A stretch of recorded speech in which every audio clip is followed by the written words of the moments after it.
ആനകളും പത്രം വായിക്കാൻ തുടങ്ങിയെന്നാ തോന്നണത്. കണ്ട നല്ല അസൽ കളർ പടം. ഇങ്ങനത്തെ അടിപൊളി പടം പത്രത്തിൽ വരെയാണെങ്കിൽ ആന പാപ്പാന മാത്രമല്ല സ്വന്തം അച്ഛനെ വരെ ചവിട്ടിക്കൊല്ലും. ഏതായാലും പാപ്പാമാരെ ഇൻഷൂർ ചെയ്യാൻ പറ്റിയ സമയോ. ഇയാൾക്കെന്താ മതം ഇളകിയോ? ഇത്രയും കടുപ്പത്തിൽ രാവിലെ എവിടെ നിന്ന് കിട്ടണോ എന്റെ ഈശ്വര? എന്താ മാഷ് പതിവില്ലാണ്ട് ഈ നേരത്ത്? സസ്പെൻഷനിലായതുകൊണ്ട് വീട്ടുകാര്യത്തിന്റെ ഭാഗം ചെലവ് ചുരുക്കലിന്റെ ഭാഗമായിട്ട് ദിനപത്രം കട്ടാ.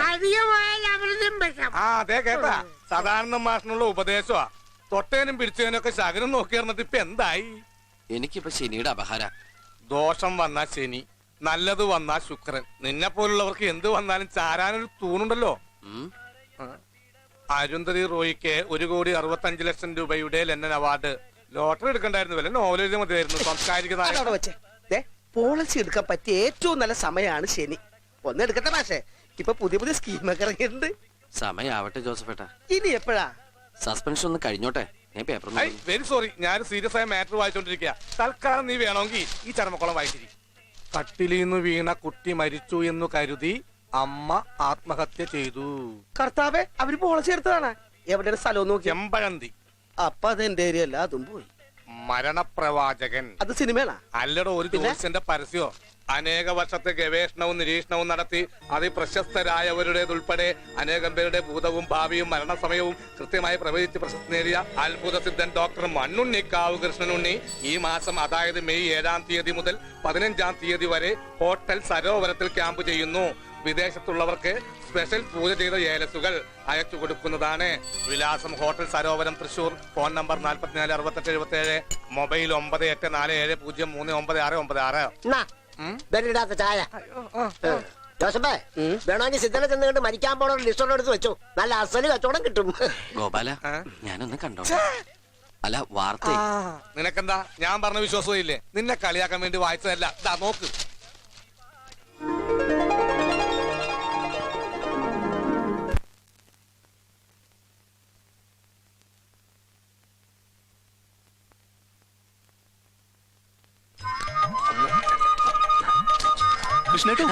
സദാനന്ദൻ മറ്റൊരു മാഷ് വന്നിട്ടുണ്ട്. കാര്യങ്ങൾ കംപ്ലീറ്റ് ഞാൻ ചോർത്തിണ്ട്. കുഴപ്പമില്ല, മിനിമം ഒരു 5000 രൂപ. നമ്മുടെ കമ്മീഷനാരും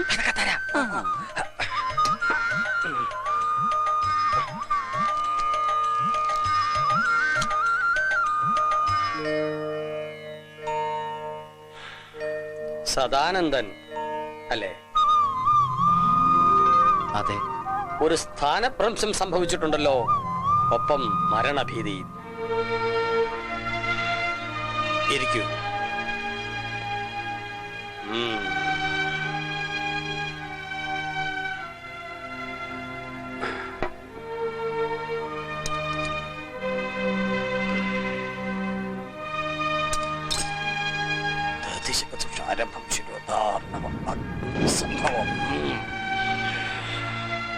അഗ്നിദേവ,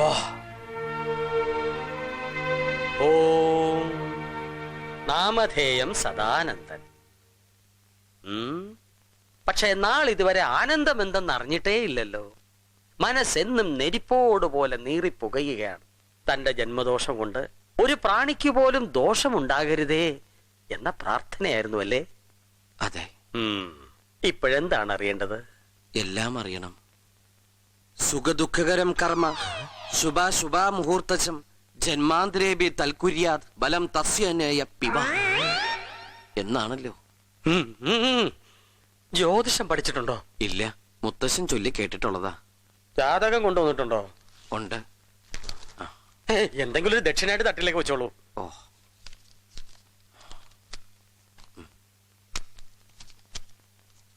ഇത് എഴുതിച്ചിട്ട് എത്ര കാലായി?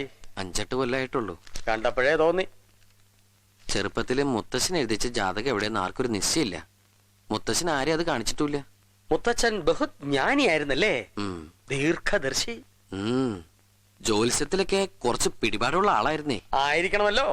അതുകൊണ്ട് തന്നെ ആ ജാതകം സദാനന്ദൻ കാണരുതെന്ന നിർബന്ധവും അദ്ദേഹത്തിന് ഉണ്ടായിരുന്നെന്ന് കൂട്ടിക്കൊള്ളൂ. അതെന്താ അങ്ങനെ പറഞ്ഞു? പറയാം. ഒന്ന് പുറത്തേക്ക് വന്നോളൂ. കൈയൊന്ന് നീട്ടൂ. സത്യമേ പറയൂ. സത്യമല്ലാതെ മറ്റൊന്നും ബോധിപ്പിക്കില്ല. കണ്ണടച്ച് ശനീശ്വരനെ ധ്യാനിച്ചോളൂ.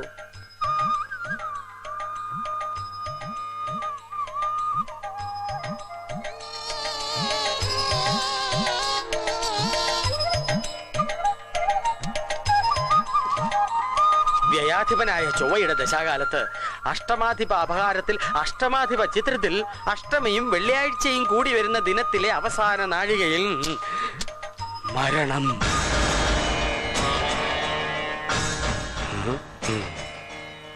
ആ വെള്ളിയാഴ്ച ഏത് വർഷത്തിലാണെന്നൊന്നും പറയാമോ? പറയാം, പക്ഷെ ഞെട്ടരുത്. ആത്മസംയമനം പാലിക്കണം. പറയാൻ വിഷമമുണ്ട്, പക്ഷെ കയ്യിൽ കണ്ടതും ധ്യാനത്തിൽ തെളിഞ്ഞതുമായ സത്യം പറയാതെ വയ്യല്ലോ.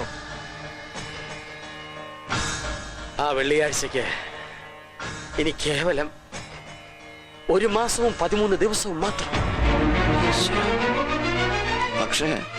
പക്ഷെ പണിക്കൽ എഴുതിയ ജാതകത്തില് എനിക്ക് 86 വയസ്സൊരു ആയുസ് പറഞ്ഞിട്ടുണ്ടല്ലോ. അത് സൂര്യദശയും ചന്ദ്രദശയും ഗണിച്ചപ്പോ ആ പണിക്കർക്ക് പറ്റിയ പിഴയാണ്. അറിയാലോ, ഒരു നെല്ലട പിഴച്ചാൽ ജാതകമാകെ അറിയും.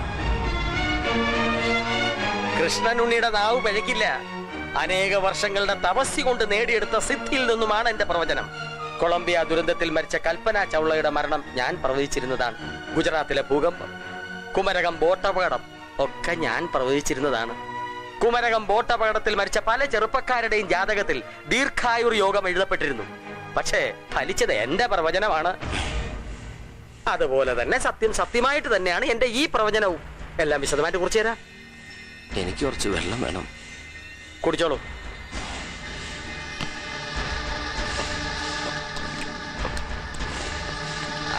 കരിമ്പൂരാടക്കാരിൽ ഈ മൃത്യുയോഗം കടന്നു കിട്ടാൻ ഇത്തിരി പ്രയാസമാണ്.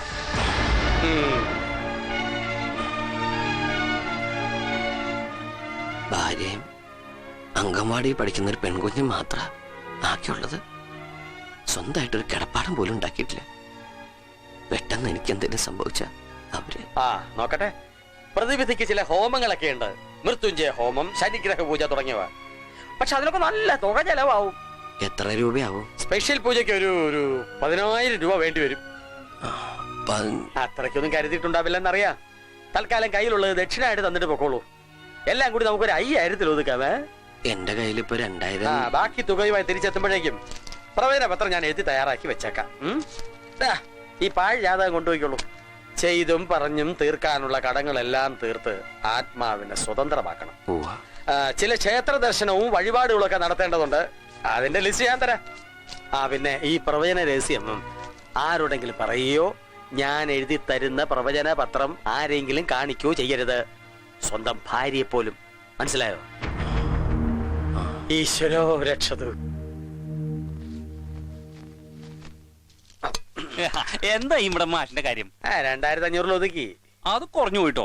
എത്ര കഷ്ടപ്പെട്ടിട്ട് അയാളുടെ ചരിത്രവും ഭൂമിശാസ്ത്രവും ഒക്കെ ചോർത്തിയെടുത്തെന്ന് അറിയോ? അതിനുള്ള കമ്മീഷൻ നീ കണക്ക് പറഞ്ഞ് മേടിക്കുന്നുണ്ടല്ലോ. അടുത്തുള്ള ചരിത്രം പറ. അയാളെ കൂടെ പറഞ്ഞു വിട്ടിട്ട് വേണം 2 എണ്ണം വീശിയിട്ട് അസലായിട്ട് ഒരു പ്രവചന പത്രം തയ്യാറാക്കാൻ. വായും പൊളിച്ച് നോക്കിയിരിക്കാതെ ഫോസ്ഫറസ് എടുത്ത് കർപ്പൂരത്തി വേടേ കത്തി പിടിക്കട്ടെ. ഈശ്വരോ രക്ഷതു.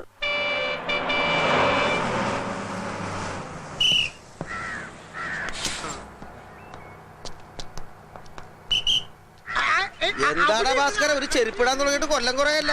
ഇതേവരെ ഇട്ട് തീർന്നില്ലേ? ഈ ചെരുപ്പ് ശരിയല്ല. എന്താ ഗോപാല, എല്ലാരും കടയിൽ കടച്ചിരിക്കും. അപ്പൊ നിങ്ങൾ അറിഞ്ഞില്ലേ? എന്ത്? നമ്മുടെ ബീരാൻകുട്ടി മരിച്ചുപോയി. ഈശ്വര, ഞാൻ രാവിലെ കണ്ട് സംസാരിച്ചാണല്ലോ. ഇതെപ്പോഴായിരുന്നു? ഉച്ചക്ക്. ഇത്രേ ഉള്ളു മനുഷ്യന്റെ കാര്യം. ഞാൻ എത്ര തവണ പറഞ്ഞതാണെന്ന് ഒരു പോളിസി എടുക്കാൻ. ഇപ്പൊ ഒരു 1.5 ലക്ഷം രൂപ കിട്ടിയാന് അതും പോയി. മില്ലിൽ പണിയെടുത്തോണ്ടിരിക്കുമ്പോ പെട്ടെന്നൊരു നെഞ്ചുവേന വന്നതാ.